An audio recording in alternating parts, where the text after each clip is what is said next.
Vediamo come funzionano i vettori di spostamento.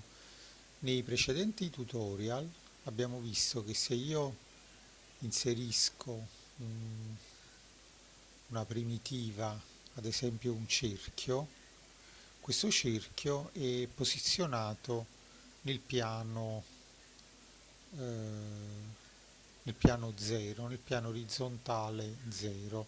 Con un vettore di spostamento io posso fare in modo che questo cerchio si sposti in una certa direzione.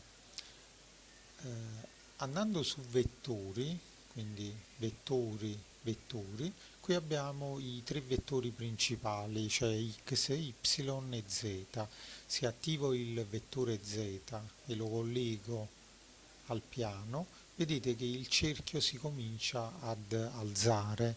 Andando sul P di piano, vediamo che si sta alzando di 1 metro. Se voglio essere io a regolare l'altezza effettiva, mi basta inserire un number slider,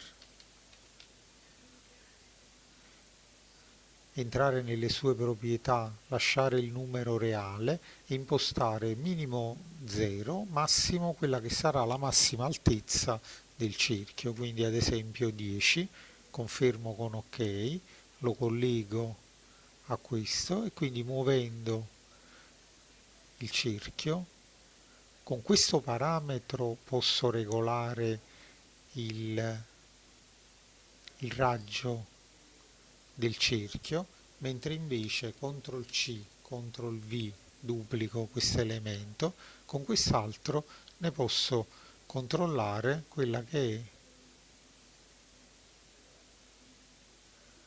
l'altezza.